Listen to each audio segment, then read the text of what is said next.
नमस्कार. आजचा विषय सगळे पाहत होते पण कुणी बोललं नाही.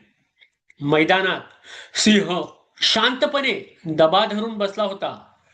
समोर बैलांचा मोठा कळप होता. एकटा बैल सिंहाला पाहतो, त्याला धोका समजतो. पूर्वी तो काय करायचा? मोठ्याने इशारे द्यायचा, आवाज पसरायचा, कळप एकत्र यायचा. कमकुवत प्राणी आत आणि मजबूत बैल बाहेर. सिंहासाठी कळपाला तोडणं कठीण व्हायचं.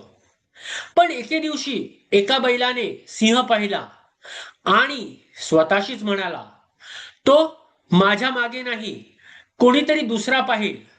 उगाच सगळ्यांना घाबरवायचं कशाला. तो गप्प राहिला.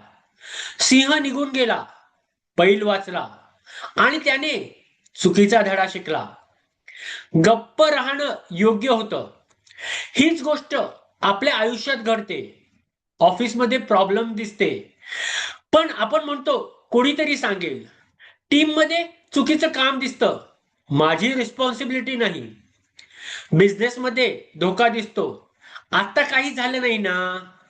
याला मानसशास्त्रात बाय स्टँडर इफेक्ट म्हणतात.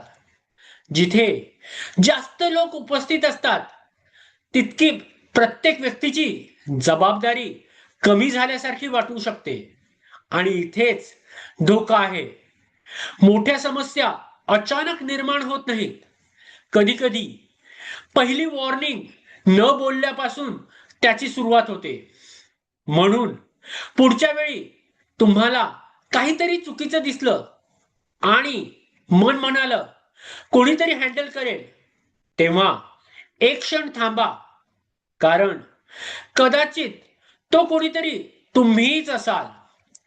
कल्पाची ताकद प्रत्येक बैलाच्या ताकदीत नव्हती, ती एकमेकांच्या इशारा देण्यात होती.